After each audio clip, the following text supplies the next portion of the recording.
ఓ బుచ్చక్క పత్తి గింజలు పెట్టి అత్తవా? ఎండే కొడతాంది, ఎండలు పోయి వంట వాడా? నీ ఇజ్జత్ లేదు నీకు.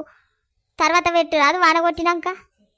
ఇప్పుడు పెడితేనే పొసిలా మస్తు మొలుతాయి, నీకు తెలియదు. వాన పడకుంటూ ఉన్నాయి ఉడప్పులు అవుతాయి అని భయం అవుతుంది. నా ముండ కొడుకు ఇంటలేడు నా మొగడు. లోకల్ బండతో 4 పెట్టి తింటాడు. అవును, వర్షం పడకుంటే డొల్ల డొల్ల అవుతుందట కాదే, మరి ఎందుకు ఎట్లా చెప్తాను? ఇగో ఇక పడకుంటే ఏం చెప్తాను, నీళ్ళన్న కడతాం కానీ రాను లక్క. మరి ముద్దుగా పెట్టాలి తోలుతా ముదుగాల పెట్టి బోర్ల బొక్కలు వాడమ్మ వాడు. డబ్బును మూలవకుంటే ఇజ్జత్ మానంది ఇస్తారు మంది జనాలు. సరే కానీ రాండ్లి. సరే అత్తంతి. మరి కూలి ఎంత ఇస్తావు? 400 ఇస్తానే. ఈ ఎండకు 500 ఇస్తేనే అత్తం, లేకపోతే రాము. అంతే. ఇగో సరే కానీ మాకు కూర బువారి వరకు లేట్ అవుతుంది. ఇక పప్పుచారు చేసి ఇంత పట్టుకరా రాదే. ఇక మళ్ళీ ఏం తెచ్చుకుంటాం టిఫిన్లు. నాకు ఇంత థమ్స్అప్ పోయి మరి అన్ని కలిపి నాకేసరి పెట్టబడుతుంది కదనే. 600 పెట్టు. చేనులో వండిన పప్పేనే ఏమైనా నొత్తాందా? కూర వండుకరానికి. సరే ఇప్పుడు మరి మీరు అచ్చడేనా ఏమున్నది రాండి. పెడతాన్లా అట్లనే చూస్తాన్లా గింజలు మీరు. ఓసల్లే మీరు ఎన్నెన్ని గింజలు ఎత్తాలే మొలవకుంటే అది సేంది మన అంటది కావచ్చు. గింజలు 10 వేయాలి, ఏదో నోటి మొలితే మన నేమ్ పిగర్ పడది. అంతే అంటవానే బుచ్చి? అంతే. 10కి 10 మొలిసినాయి అనుకో, ఎవతేసింది కానీ అందరు వచ్చి ఇజ్జత్ మానంది ఇస్తారు. ఈ సాలాన్ అది సేంది గుర్తుపెట్టుకుంటే ఎట్లనే. ఓ అది తెలివి తక్కువది తీయే, అది పెద్ద ఏ బ్రష్ ఇది తెలివి తక్కువది కానీ 20 వేయండి. ఒక్కొక్క దానికి 20 వేయండి. అలా ఏదో ఒకటి మొత్తం మన ఏమన్నది. ఈ పొసిలో పెట్టాను వచ్చింది అదేనే, దానికే రోగం తిప్పాలి. మళ్ళీ గింజలు అయిపోయినాయి అని ఏమన్నా అంటదానే? ఇగో మేము కరెక్ట్ గానే పెడతాను, మాకేం ఎరకవ్వా అలా గింజలు అయిపోయినాయి అంటే. మరి మనం ఏం చేస్తాం? ఎక్కడన్నా ఓ గింజ మొలిసినా మనకు నయమే అని 20 వేయండి. సావిడి దెక్క రౌండ్ ఫిగర్ 15 వేద్దాం తీయండి. చిన్నగానే అది ఇంటది సేంది. సరగాని ఏం కూర అంటకు వచ్చినవే? ఈ ఎండకు అగమగం అవుతుంది. ఇగో నేనైతే చికెన్ కూర అంటకు వచ్చిన. నేనైతే సేందాన్ని పప్పుచారు కూర చేసుకురమ్మన్నా. చికెన్ లో పప్పుచారు మంచిగానే ఉంటది. ఈ ఎండలా పత్తి గింజలు పెట్టబుద్ధి అయితలేదు కాదు. ఇగో కాలుతో అటు ఇటు నేర్పుకుంటారా అండ్లి. పత్తి గింజలు పెట్టు కిందికి వంగి నడుములు వంచి పెట్టుడు కట్టాకారారు. నాకైతే సటం లేస్తలేదు. ఓ టంగ అంటుంది కింద కడుపు. అందుకే సప్పుడుదేక నేను కాలుతో వేసుకుంటూ కత్తాను. నాకు కిందికి వంగితే సప్పున లేచేటట్టు అవుతుంది. అదేడ కిందికి వంగేటట్టు ఉన్నది, ఊడుం బర్రు ఉన్నట్టు ఉన్నది. గోండ్ అంటుంది అది. అది వంగి పత్తి గింజలు పెడుతుందా? నిలబడి వేసుడే కట్టం అంటే ఓ 100 కిలోల కించను ఉన్నది అది. గదా అని పత్తి గింజలు పెట్ట తీసుకొచ్చుకుంటుందా? ఏ బ్రేస్ ఇది సేంది? ఏందే గట్ల అంటాను? చికెన్కలు అందుకుంది అంత మరి. తానుడు గిన్నుడు మాట్లాడక ఏదో జోకులు అంటాను. మనం ఒక్కటి ఇప్పుడే చెప్పినాం కదా, 15 వేయాలి గింజలు అని రౌండ్ ఫిగరు. అంతే ఊరకుండి చిన్నగా మాట్లాడుండి. ఇగో దబ్బున పెట్టి మళ్ళీ ఇంకోలో పెట్టేద్దాం పనులు. దీని చేనులు ఏమంటారా అని? నిజమేనే, ఎవరన్నా మళ్ళీ ఇంటికి పోతే వెళ్తారు కావచ్చు. ఏదో దగదగ కాలుతో నూకి సపడే రాండ్లి. అంతే అంటవానే? అంతేనా అక్క? అంతే అనుడు ఇక్కడ అంతే.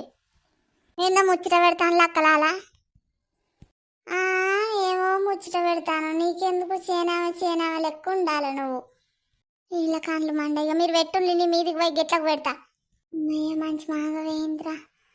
ఈ ఒగ్గ ఎదురుంగ వేనా కూలీలు ఉన్నారా అని వాళ్ళు మనం వెనుక వేయమని పాడతానే లేదు. అవుల ముఖాలు మనము వాళ్ళకు పాడతామా అని పట్టద్దా గిట్ల కూడా. దొండదన్న పెట్టుకున్నాట ఇంకొకలో పోతారటనే. వాళ్ళు పోడేంది, మనం కూడా పోదాం పనులు. కాళ్ళతో గింజేసుడు కాళ్ళతో నేర్పుడు గిట్లనే చేసి పోదాం పనులు. పోదాం. ఓసే వాళ్ళు దెబ్బల పురుకు తాన్లు నిలబడి వేయండి. రేపలు చూడరు కానీ వాళ్ళు ముందటి ముఖాన్ని ఉన్నారు, దాన్ని వేయండి. దొంగ ముఖాలు మనకు ఆగకుండా ఉరుకుతాండ్లు. మరి మనం ఏం చేసుకొస్తాం? మనకు వంగి నడుము లేస్తలేదు, దెబ్బల వేయండి నిలబడి. అంతే అంటవాయే? అంతే ఇంకేంది, అక్కలు ముక్కలు వేసుకురాండి. లేకపోతే సగం అంతే వేయక కాలుతో అట్లా పెట్టినట్టు కుడుపుకరాండి. అబ్బా వాళ్ళకంటే ముందట ఉందాం పాండ్లే. అమ్మయ్య వాళ్ళకంటే ముందట వచ్చినవే. నేను సగం అని తీసిపెట్టిన వేయకుంటేనే. మరి వెనుకపోడు కాదు, మళ్ళీ వాళ్ళు ఎదురొచ్చి సాలు పట్టకపోయింది అనుకో, నేను ఏం పెట్టా అదంతా పోగుంటలు పోతే అని అంటారు కాదే. ఏమని చెప్పినా కానీ నిడిచిపెట్టు కట్టావా అని. పోతే నేను పెట్టినని తెలుస్తుంది. ఈ సాలు సాడుదే కవాంటి. అంతే అంటవాయే? అంతే మీరు పాన్లి దెబ్బ ఇగో మనం అయిపోయిన ఇంటికి పోదాం పండ్లి. సరే దోస్తులు, మీరు పత్తి గింజలు పెట్ట పోతారా? పత్తి గింజలు పెట్ట పోతే మరి 5-6 వేసి అట్లా ఖరాబ్ చేయద్దు, ఎందుకంటే రైతులు లాస్ అవుతారు. పిరం గింజలు మంచిగా వేయండి, ఒక్కొక్క గింజ వేసి మంచిగా పెట్టుండి, ఎందుకంటే వాళ్ళు కష్టపడి వ్యవసాయం చేస్తారు. అట్లా తప్పు చేయద్దు, కూలికి న్యాయం చేయాలి. మంచిగా పెట్టుండి, మంచిగా పైసలు తీసుకోండి. సరేనా దోస్తులు? మరి మా వీడియో ఎట్లున్నది, కామెడీగా మంచిగా ఉన్నదా లేదా కామెంట్ చేయండి. మరిన్ని వీడియోస్ కోసం మన ఛానల్ను సబ్స్క్రైబ్ చేయండి.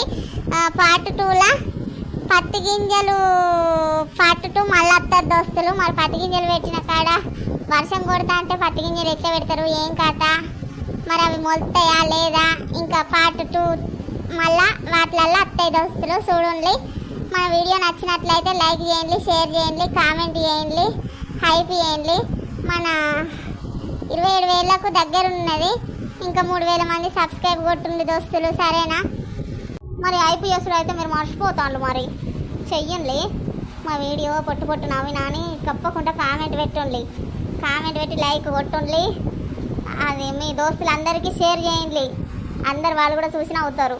కడుపు నిండా నవ్వాలంటే మన డిఎస్ కార్టూన్ క్రియేషన్ ఛానల్కి వచ్చి పొట్టు నవ్వుడు. మళ్ళీ పక్క పల్లెటూరులో రియాలిటీ స్టోరీసే చెప్తాం మేము, ఇట్లా జరుగుతాయని. సరేనా దోస్తులు? మరి మేము అనుకున్నట్టుగా 1,00,000 లైకులు కొడతారని ఆశిస్తాను. కొట్టుండి. సరే దోస్తులు, బాయ్ బాయ్.